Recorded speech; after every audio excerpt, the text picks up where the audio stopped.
Oi, eu sou o Dr. Fernando Gomes Pinto, neurocirurgião e neurocientista, e eu estou com o prazer de estar aqui agora conversando com a minha amiga Aline Pedrazzi. Prazer é todo meu. Aline, eu vou falar a idade, pode? Pode, Aline, uma moça pode. bonita aqui.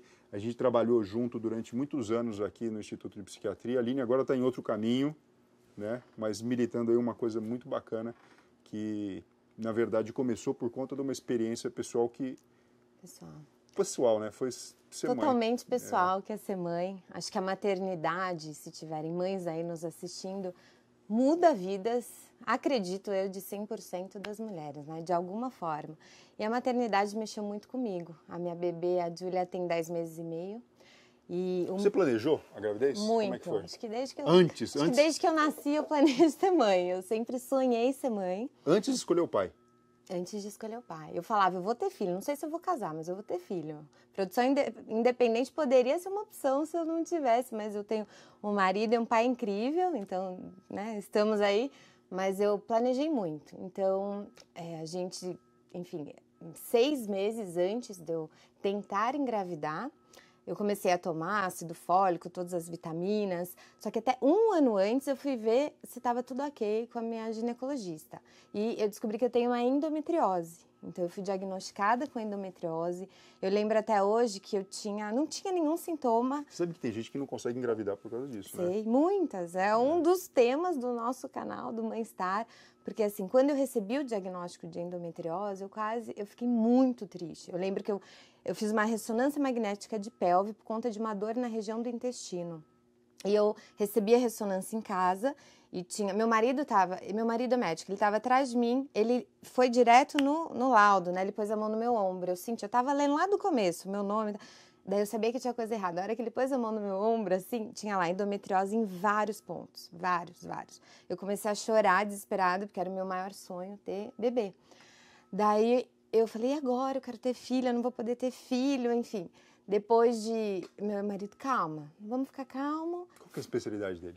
Hoje ele está na gestão, na verdade. Ele também, a gente se conheceu na gestão, então ele trabalha... Para quem não sabe, a Aline fez fisioterapia, depois fez administração. Aqui com a gente, você trabalhava na administração. Isso. Agora está no Sírio-Libanês também nessa parte da administração. Na gestão de projetos.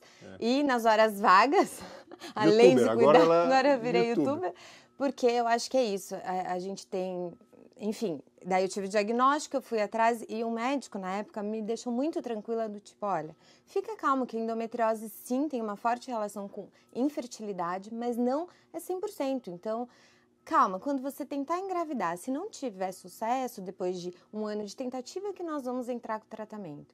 E eu engravidei no primeiro mês. No primeiro mês, sem nenhum tipo de tratamento. Excelente. E aí tive minha bebê e... Eu queria parto normal muito. Eu sei que eu fui, né, demorei para entrar em trabalho de parto, entrei em trabalho de parto, fui para o hospital, tive as dores do parto, dilatei tudo, mas minha filha não nasceu por parto normal, virou uma cesárea. Eu tive uma atonia uterina, que é uma complicação, né, que o útero distende muito e depois ele não consegue contrair, voltar e tem uma hemorragia por conta disso. Eu tive uma perda sanguínea muito importante. Eu lembro que quando eu fui para a sala de recuperação anestésica, eu olhei para o monitor, assim, a minha pressão estava 6/2. Nossa, você quase morreu. E aí eu falei para a enfermagem, eu acho que está errado ou eu não estou bem, né? E aí chamou a anestesista, a equipe, eu passei por uma transfusão sanguínea, eu fiquei muito debilitada no meu pós-parto. Então eu queria um parto natural, eu não queria nem anestesia. Eu fiz toda a minha preparação para ter um parto natural, daí foi por tanto, enfim, comprometimento, assim. E eu tive, por conta disso e por conta de uma questão hormonal que é natural, qualquer condição, maternidade, depois você tem um bebê, tem um mix de hormônios que caem de repente. Então, na gestação, em geral, você está muito feliz, muito tranquila, satisfeita, principalmente se é uma gestação desejada. Que era o caso. Era o caso. E eu tive uma condição muito forte, que é o baby blues, que é uma melancolia puerperal, que chega a atingir entre 50% e 80% das mulheres. E as mulheres não sabem disso. Eu sabia porque eu estava... Quer dizer, você ficou... A sensação que é de tipo uma tristeza. Então me conta, aí você teve baby blues. Baby blues. Então, é uma condição, né, que acomete aí entre 50% e 80% das mulheres. É muita gente, É Aline. muita gente. E isso é porque é uma questão hormonal, fisiológica. Em geral, a mulher tem por conta de hormônios. Então, se a gente sabe dessa Sabe que você informação... falou um negócio aqui bem interessante. Quando eu escrevi o livro Neurociência do Amor, a gente sabe que a ocitocina ela é importante para duas coisas. Uma, para contração uterina e para ejeção do leite, né? Só que a gente sabe hoje em dia que também na formação do vínculo, dessa questão da mãe se apaixonar pela criança, a ocitocina é uma molécula muito envolvida nesse processo. Valiosa, né? É. E tem outros hormônios que caem drasticamente, que a mulher, durante a gestação que estava toda plena, feliz, ela sente a queda desses hormônios e tem como se fosse uma depressão. Não é depressão, porque é uma tristeza mesmo, e é pontual. Em alguns momentos você está super feliz, porque teu bebê está ali, está saudável, né? Na maior parte das vezes, e de repente você começa a chorar. Tem gente que começa a ter pensamentos muito ruins, assim, e não sabe por quê.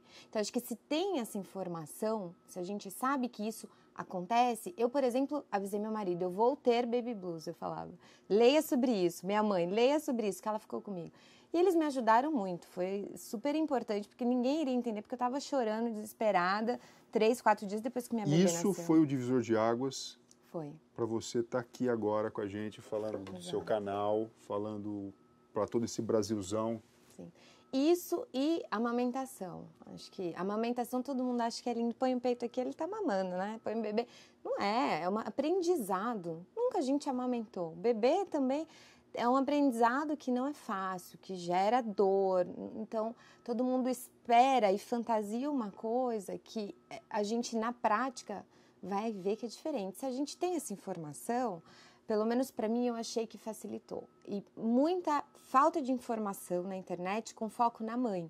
Tem muito para bebê. Você vê vídeos, coisas super interessantes, mas na saúde mental e bem-estar da mãe, da gestante e de quem está tentando engravidar é muito pouco. Eu estou entendendo. É aquela linha tênue. Não estamos falando de doença propriamente dito. Estamos falando daquela coisa que ainda não está exatamente arraigada na população. A população não está entendendo, não está falando. Existe um sofrimento e que se todo mundo souber, enfim, sim, vai ser melhor. E, por exemplo, a gente subiu no canal outro dia o tema luto invisível. Quantas mulheres, é muito comum, pelo menos 20% das mulheres têm aborto até o 3º mês de gravidez, certo? Das gestações, 20%. É muito alto. Isso seria muito maior se as mulheres ficassem sabendo, porque muita gente tem aborto e nem chega a ficar sabendo. E tem outros casos que acontecem quando o bebê está com 7, 8 meses.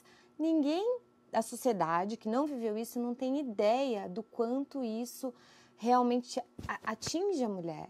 É um vínculo, é um bebê, é um filho. E muita gente fala, mas você pode ter outro, você é nova. Ou que bom que não nasceu ainda, você não tinha criado vínculo. A hora que a gente fez uma entrevista com uma mãe, com depoimento de uma perda gestacional com 8 meses, assim, o quanto de mulheres que tinham passado pela mesma situação e não conseguiam falar do assunto, porque é um luto velado, porque a sociedade não reconhece. Daí todo mundo se sentiu assim.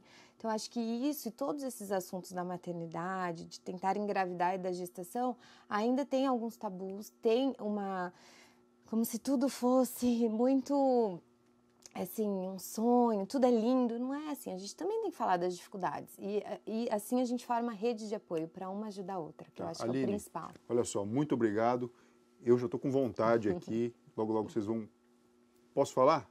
Pode. Vai ter novidade por aí, eu vou estar no canal dela, né? A gente vai estar conversando sobre alguns assuntos interessantes, mas eu convido você a seguir, inscrever, curtir o canal da Aline. Qual que é? Fala para o pessoal antes de encerrar. É o Mãe Estar, de bem-estar, mal-estar